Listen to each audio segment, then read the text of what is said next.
텍사스 서부 치어와 사막 한가운데 마르파라는 작은 마을이 있습니다. 인구 2,000명도 안 되는 조용한 곳입니다. 하지만 이 마을은 전 세계적으로 유명합니다. 밤이 되면 사막 위로 설명할 수 없는 빛들이 나타나기 때문입니다. 마르파 라이트라고 불리는 이 현상은 140년 넘게 사람들을 매혹시켜 왔습니다. 1883년 목동 로버트 리드 앨리슨이 처음 공식적으로 목격했습니다. 그는 사막에서 솥대를 몰고 있었는데 멀리서 모닥불처럼 보이는 빛을 발견했습니다. 아파치 인디언의 야영지라고 생각했죠. 하지만 가까이 가도 빛은 사라지지 않고 계속 움직였습니다. 그때 그는 이것이 평범한 불이 아니라는 것을 깨달았습니다. 빛은 떠다니고 춤추고 분리되고 합쳐졌습니다. 마치 살아있는 것처럼 보였습니다. 앨리스는 마을로 돌아와 자신이 본 것을 이야기했습니다. 처음에는 아무도 믿지 않았습니다. 하지만 곧 다른 사람들도 같은 빛을 보게 되었습니다. 그리고 지금까지 계속되고 있습니다. 매년 수만 명의 관광객이 이 빛을 보기 위해 마르파를 찾습니다. 하지만 140년이 지난 지금도 아무도 이 빛의 정체를 확실히 알지 못합니다. 마르파 라이트를 가장 잘 볼 수 있는 곳은 마르파 라이트 뷰잉 센터입니다. 마르파에서 동쪽으로 약 14km 떨어진 하이웨이 90번 도로변에 있습니다. 주차장과 전망대가 마련되어 있고 안내판에는 빛의 역사와 특징이 설명되어 있습니다. 해가 지면 사람들이 하나둘 모여들기 시작합니다. 삼각대를 세우고 카메라를 준비합니다. 쌍안경을 들고 지평선을 바라봅니다. 그리고 기다립니다. 어둠이 깊어지면 빛이 나타나기 시작합니다. 처음에는 희미한 점처럼 보입니다. 하지만 점점 밝아지고 움직이기 시작합니다. 어떤 날은 하나만 나타나고 어떤 날은 여러 개가 동시에 보입니다. 빛의 색깔은 주로 흰색이나 노란색입니다. 때로 빨강이나 파란색도 나타납니다. 크기는 농구공에서 자동차만큼 다양합니다. 거리에 따라 달라 보이는 것 같습니다. 움직임은 예측할 수 없습니다. 좌우로 흔들리고 위아래로 티고원을 그리며 돕니다. 갑자기 밝아졌다가 사라지기도 합니다. 하나의 빛이 둘로 나뉘기도 하고 여러 개가 하나로 합쳐지기도 합니다. 지속 시간도 다양합니다. 몇 초 만에 사라지는 것도 있고 몇 시간 동안 보이는 것도 있습니다. 목격자들은 감탄합니다. 살아있는 것 같다고 지능이 있는 것처럼 움직인다고 말합니다. 아파치 인디언들은 오래전부터 이 빛에 대해 알고 있었습니다. 그들은 이것을 별의 정령이라고 불렀습니다. 하늘에서 내려온 정령들이 사막을 배회한다고 믿었습니다. 어떤 전설에서는 이 빛의 길을 잃은 영혼들이라고 합니다. 사막에서 죽은 사람들의 영혼이 집으로 가는 길을 찾지 못하고 헤맨다는 것입니다. 또 다른 전설은 보물에 관한 것입니다. 스페인 정복자들이 금을 숨겼고 그 보물을 지키는 저주가 빛의 형태로 나타난다는 이야기입니다. 보물을 찾으려는 자들을 유혹하거나 겁을 주어 쫓아낸다는 것이죠. 멕시코 혁명 시기의 전설도 있습니다. 1916년 판초비아의 군대가 이 지역을 지나갔습니다. 많은 병사들이 전투에서 죽었다고 합니다. 그들의 영혼이 아직도 사막을 배회한다는 이야기입니다. 현대에 들어서는 UFO라는 해석이 나왔습니다. 1950년대 UFO 붐 이후 많은 사람들이 마르파 라이트를 외계인의 우주선으로 보기 시작했습니다.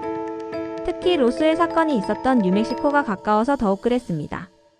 텍사스와 뉴멕시코 국경 지역에는 군사시설도 많습니다. 비밀 실험이나 무기 테스트가 빛의 원인이라는 주장도 있었습니다. 하지만 증거는 없었습니다.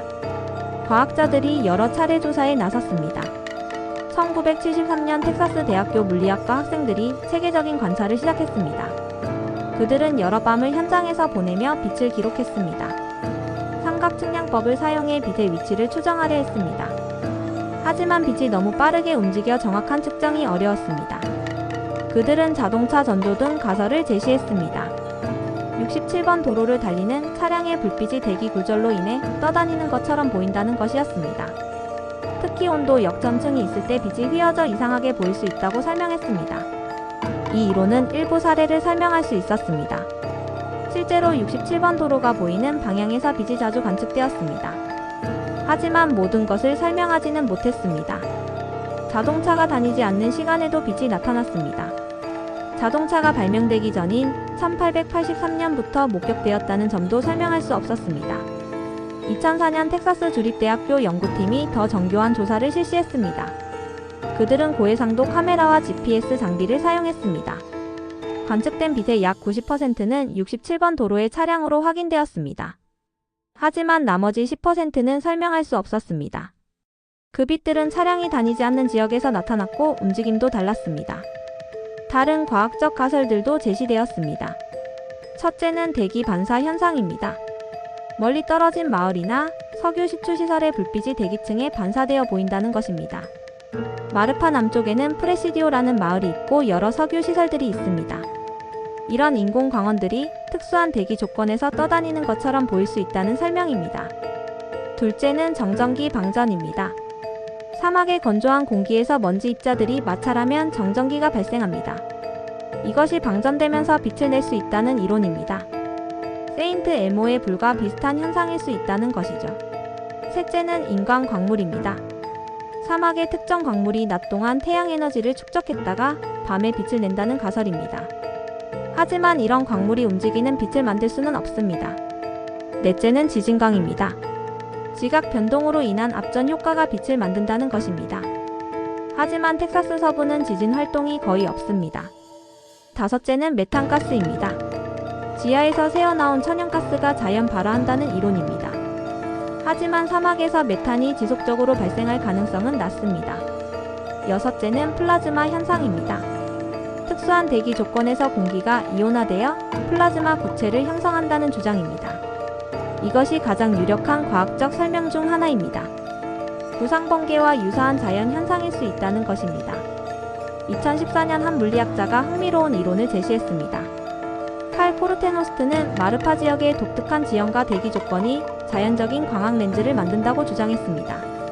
사막의 열기와 차가운 공기층이 겹쳐지면서 불전율이 다른 층들을 형성합니다.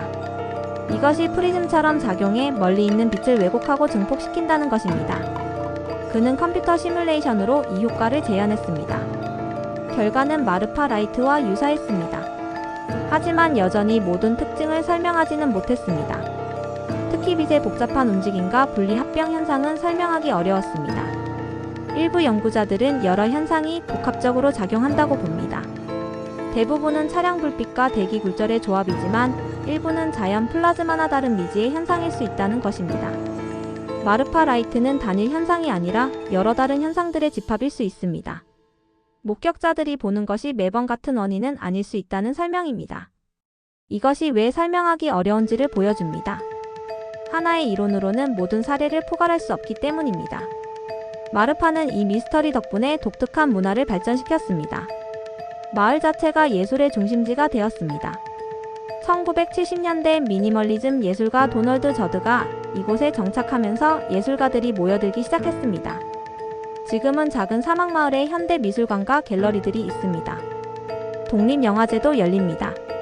마르파 라이트는 이런 예술적 분위기와 잘 어울립니다. 신비롭고 설명할 수 없는 현상이 창의적 영감을 줍니다. 많은 예술작품들이 마르파 라이트에서 영감을 받았습니다. 그림, 조각, 사진, 영화, 음악까지 다양합니다. 마을은 매년 마르파 라이트 페스티벌을 개최합니다. 음악 공연과 예술 전시, 음식 축제가 열립니다.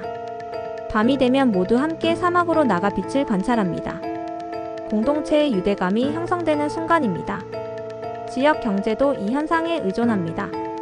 호텔과 레스토랑, 기념품 가게가 번창합니다. 마르파 라이트 티셔츠와 포스터, 머그잔이 팔립니다. 관광 가이드들은 빛을 보는 최고의 장소와 시간을 알려줍니다. 일부는 전설과 이론들을 재미있게 설명하는 투어를 운영합니다. 이 모든 것이 작은 사막 마을의 생존에 중요합니다. 마르파 라이트를 직접 보려면 몇 가지를 준비해야 합니다. 첫째, 시기가 중요합니다. 1년 내내 볼 수 있지만 가을과 겨울이 가장 좋습니다. 10월에서 3월 사이 날씨가 맑고 공기가 건조합니다. 달이 없는 밤이 이상적입니다. 보름달은 너무 밝아 희미한 빛을 가립니다. 둘째, 장소를 잘 선택해야 합니다. 공식 뷰잉 센터가 가장 좋습니다. 안전하고 편리하며 좋은 시야를 제공합니다. 하지만 인파를 피하고 싶다면 다른 지점들도 있습니다. 셋째, 시간을 충분히 가져야 합니다. 빛이 바로 나타나지 않을 수 있습니다. 몇 시간을 기다려야 할 수도 있습니다. 인내심이 필요합니다. 넷째, 장비를 준비하세요. 쌍안경은 도움이 됩니다. 카메라도 좋지만 촬영하기 어려울 수 있습니다. 따뜻한 옷과 물, 간식도 챙기세요. 사막의 밤은 춥습니다. 다섯째, 기대를 조절하세요. 빛을 못 볼 수도 있습니다. 보더라도 기대만큼 극적이지 않을 수 있습니다. 하지만 경험 자체가 가치 있습니다. 사막의 고요한 별이 가득한 하늘 미스터리를 기다리는 설렘, 이 모든 것이 특별합니다. 마르파 라이트는 무엇일까요?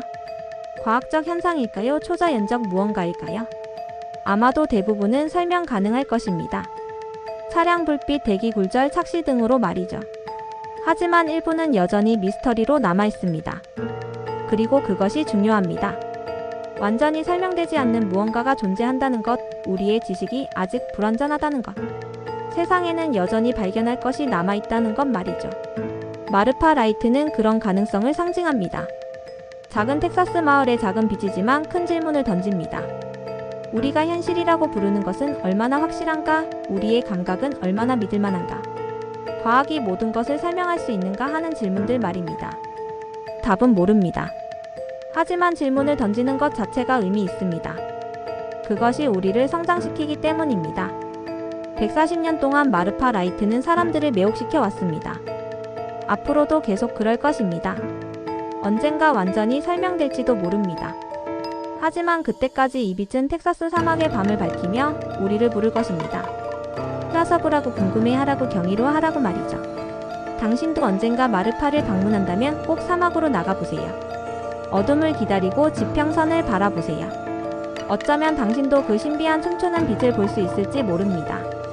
그리고 140년 역사의 일부가 될 것입니다. 오늘 영상이 흥미로우셨다면 좋아요와 구독 부탁드립니다. 다음에도 더 놀라운 미스터리로 찾아뵙겠습니다. 감사합니다.